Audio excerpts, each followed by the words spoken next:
सुंदर। बांसे नवाले राजा बलगी नवाले भैया, नवाले तीर कामान हो। मन के मूरख राजा कैसे नवाबे भैया, नवजत चतुर सुजान हो। एक गीत जल लोगन मन के बहुत प्यार मिले, वो गीत के बानगी रखत हूँ। स्वागत है। हम शुरू में पहुँचे तो मेरे मस्त कमरा खुमरी उमरी मन बढ़िया सजे है। एक दृश्य आप मन के बीच में रखत हूँ, एक पहाटिया के जिंदगी के सुरता है, दृश्य है कि तोरे खुमरी में कलगी झूले झूले ना, कौन बेरा जवारा वही मिले ना, वही ठीहा ठौर के सुरता पौर के मन उलहावते मोरे मोर के हो।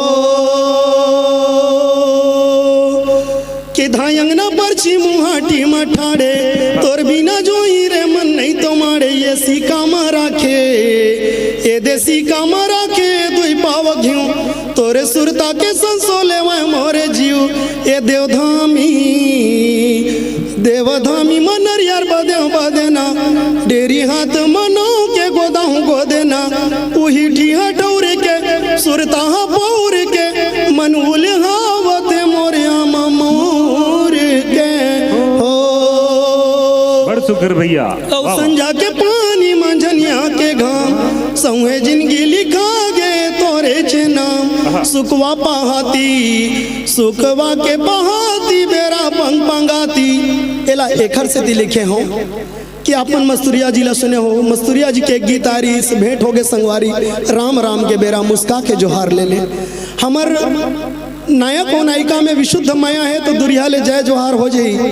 अब मंझनिया बुलाए के जरूरत नहीं है, संझा बुलाए के जरूरत नहीं है, रतिया बुलाए के जरूरत नहीं है। ये संदेश है। और हर गीत में सौभाग्य ले मर्यादा पुरुषोत्तम भगवान श्री रामचंद्र जी के छत्तीसगढ़ी गीत में नाम आते, ये मोर सौभाग्य। और एक गीत ऐसे है जिनमें 32 जगह भगवान श्री रामचंद्र जी के नाम है। समय मिली तो बोला अपन जरूर सुनो।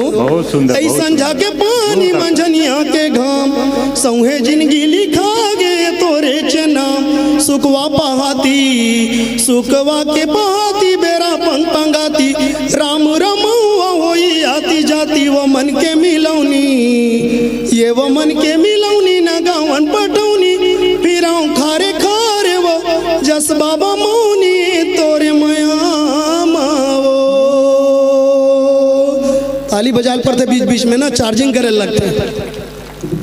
एक गीत नवा प्रयोग करत हूँ गुरु जी। गीत के भूमिका के है कि ये जिंदगी का है, ये जिंदगी है उल्हा पाना, पेड़ और के उल्हा पाना है। और हम तरी नरी नाना गाथन स्वगीत में सब महतारी मन तरी नरी नाना तरी हरी नाना गाथो।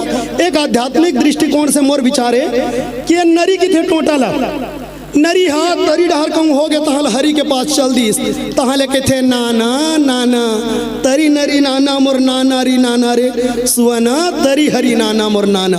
गीत के भूमिका देखो।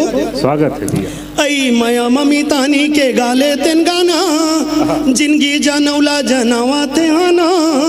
मया मम्मी तानी के गाले तेन गाना, जिंदगी जानौला जनावा ते आना। ये दे फूल गे फर गे देखत ले झर गे, झर के उजर गे ये उल्हा पाना, ये उल्हा पाना म जिंदगी के गाना म तरी नरी नाना मोर नाना री नाना रे दो। ऐ करम के डरा म पाना है उल्हा, औ डोड़िया फूल गे सोने रंग फूलवा, नाचत गावा झूले मया मा झुलवा। औ घोड़ी मा चढ़ गे बन गे दुल्हा, धरवट धराए है तीजा के लुगरा, मन मोर मोहागे बल मया बर पीरा। औ बेटा नाती बर रही रही झगड़ा, फिर तन मन दंग दंग ले निचट उगरा। औ जर गे बर गे छिनवा उजर गे, कहाँ बगर गे तोर जोरे खजाना, तोर जोरे खजाना ये उल्हा गा पाना मा जिंदगी के गाना गा तरी नरी नाना मोर नाना री नाना रे दो।